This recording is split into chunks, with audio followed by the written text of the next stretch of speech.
Hello दोस्तों, आइए fundamental right भाग तीसरे की सीरीज को कंटिन्यू करते हैं। लास्ट वीडियो में आप लोगों ने आर्टिकल 12 से लेके आर्टिकल 24 तक पढ़ा है।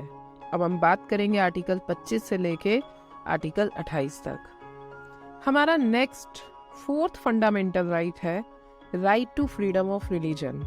इसका मतलब है कि हमारा कॉन्स्टिट्यूशन गारंटी देता है कि इंडिया एक सेकुलर कंट्री है, तो इस सेकुलरिज्म में प्रत्येक व्यक्ति के पास अधिकार है कि वो किसी भी धर्म को माने या ना माने, किसी भी मतलब आस्था में या फिर किसी भी विश्वास, किसी भी प्रैक्टिस में उसका अपना विश्वास है या नहीं है, ये व्यक्ति की अपनी स्वतंत्रता है। आइए जानते हैं आर्टिकल 25 क्या कहता है। आर्टिकल 25 कहता है कि हमारा भारत का व्यक्ति या कोई भी विदेशी भारत में आता है स्वतंत्र रूप से किसी भी धर्म को अपना सकता है, मतलब प्रोफेस कर सकता है, वह प्रोपोगेट कर सकता है, प्रैक्टिस कर सकता है।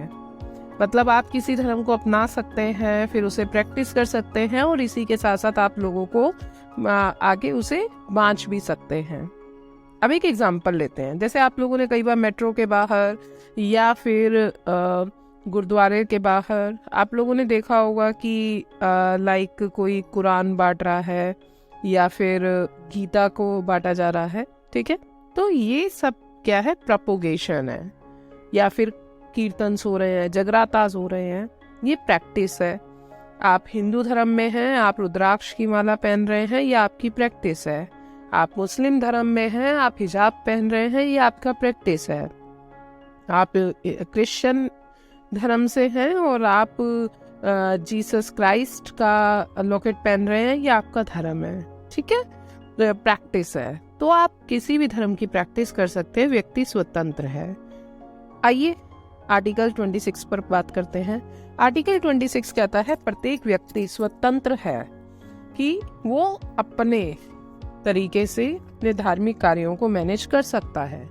अपने तरीके से धार्मिक कार्यों को मैनेज करने का मतलब ये है कि आप अपने धर्म की किताबें, ट्रस्ट, ये सब कर सकते हैं, या धर्म से रिलेटेड कोई भी कार्य है आप उसे पूरा कर सकते हैं। और यही से ही केशवानंद भारती का केस भी आता है, क्योंकि केशवानंद भारती का जो प्रॉपर्टी केरला में था, उस प्रॉपर्टी को एक तरह से केरला सरकार ने कब्जा कर लिया और कंपनसेशन भी नहीं दिया। तो वो ट्रस्ट था, धार्मिक प्रॉपर्टी थी। तो केशवानंद भारती ने सुप्रीम कोर्ट में 1973 में अपील किया कि मेरा आर्टिकल 26 कॉन्स्टिट्यूशन का हनन हो रहा है, ठीक है। आर्टिकल 27 कहता है कि धर्म के नाम पर किसी भी व्यक्ति से टैक्स नहीं लिया जाएगा। इसका मतलब ये है कि आप किसी भी धर्म को अपनाएं, आपसे कोई कर, टैक्स नहीं लिया जाएगा। जबकि आप अगर मिडाइवल हिस्ट्री पढ़ते हैं तो आपको पता होगा कि देयर इज अ जजिया सिस्टम। जजिया गैर मुसलमानों पे लगता था। एक्चुअल में जजिया की शुरुआत हुई कि मुस्लिम सिपाही हिंदुओं की प्रोटेक्शन कर रहा था या गैर मुसलमानों की प्रोटेक्शन कर रहा था, तो वो एक टैक्स लिया गया था। परंतु बाद में इसी टैक्स को बोल दिया गया कि जो मुस्लिम नहीं है वो ये टैक्स देगा ही देगा। तो परंतु आज़ाद होने के बाद हमारे देश में कुछ भी ऐसा टैक्सेशन सिस्टम धर्म के लिए नहीं है। आर्टिकल 28 कहता है कि आप अपने धर्म से संबंधित अपने इंस्टीट्यूशन स्थापित कर सकते हैं, मंदिर, गुरुद्वारा, मस्जिद को स्थापित कर सकते हैं, परंतु उसके लिए आपका जो लैंड है वो ऑथोराइज होना चाहिए। ओके, तो आई होप आप लोगों को इतना तो अच्छे से क्लियर हो गया कि आर्टिकल 25 to 28 क्या कहता है। Next fundamental right, fifth fundamental right कहता है कि आर्टिकल 29 और 30, that is educational and cultural right. हमारा कॉन्स्टिट्यूशन इतना ब्यूटीफुल है, इतना सुंदर है, जो ये कहता है कि प्रत्येक व्यक्ति अपने संस्कृति, एजुकेशन को पूरा मतलब प्रैक्टिस कर सकता है। अब भारत तो डाइवर्सिफाइड कंट्री है। अब डाइवर्सिफाइड का मतलब है यहाँ हिंदू, मुसलमान, सिख, ईसाई, विभिन्न विभिन्न धर्म के लोग रहते हैं।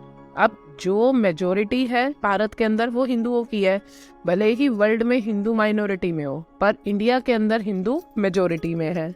और बाकी मुस्लिम हो गए या सिख हैं, क्रिश्चियन हैं, बुद्ध है, जैन है, बाकी क्या है, ये माइनॉरिटी आते हैं। तो माइनॉरिटी को भी सुरक्षित फील होना चाहिए, इसके लिए हमारे BR अम्बेडकर जी ने ये 2 आर्टिकल्स बनाए हैं। आर्टिकल 29 कहता है प्रोटेक्शन फॉर माइनॉरिटीज। अब तो सबसे पहली बात है, माइनॉरिटीज का मतलब आपको पता होना चाहिए। एज पर डेफिनेशन कॉन्स्टिट्यूशन में नहीं दिया है, पर यह कहा जाता है कि जो धार्मिक और मतलब भाषाई रूप से भारत की जनसंख्या 50% से कम संख्या में है, तो उसे आप माइनॉरिटी कहेंगे। तो उनके लिए प्रोटेक्शन, ऐसा नहीं होना चाहिए कि कोई माइनॉरिटी है तो उसका शोषण हो रहा है, इसीलिए मिनिस्ट्री ऑफ माइनॉरिटी बनाया गया। माइनॉरिटी के लिए रिजर्वेशन भी है, हमारे कॉन्स्टिट्यूशन में प्रोविजन भी है। और दूसरा आर्टिकल 30 कहता है कि minorities can establish there educational institutions. जैसे एडिड इंस्टीट्यूशन है, नॉन एडिड है। एडिड का मतलब होता है वो माइनॉरिटी के इंस्टीट्यूशन जो कि गवर्नमेंट से फंडेड है। ठीक है, गवर्नमेंट से फंडेड होने का मतलब क्या है कि जहाँ पर सरकार सब्सिडी देती है, सिलेबस वहाँ पे सेंट्रल गवर्नमेंट की तरह होता है, और 50% रिजर्वेशन उन माइनॉरिटीज़ का होता है जिसका कि ये यूनिवर्सिटी है, और बाकी 50% अदर्स के लिए। अब एग्जाम्पल है जैसे Jamia Millia Islamia, Aligarh Muslim University, Jesus and Mary College, Guru Gobind Singh university, ये सारे एग्जाम्पल्स हैं। ये एडिड है। नॉन एडिड इंस्टीट्यूशंस का मतलब है कि वो इंस्टीट्यूशंस जो कि गवर्नमेंट सहायता नहीं लेते हैं। उनका पर्पस होता है कि हम अपने रिलीजन, अपने धर्म को आगे बढ़ाएं और उसी की शिक्षाएं दें। ठीक है, तो इसमें ये सेंट्रल गवर्नमेंट से फंड तो लेते नहीं है, और ना ही सेंट्रल गवर्नमेंट की तरह इनका कोई सिलेबस होता है। अब एग्जाम्पल है मदरसा। अब मदरसा से पढ़ने के बाद आपकी कहीं गवर्नमेंट जॉब नहीं लगेगी, हाँ, पर आप एक अच्छे मौलवी बन सकते हैं अगर आप रिकॉग्नाइज तरीके से काम करें तो ये है। हिंदुइज्म में बात करूँ तो आश्रम्स हो गए।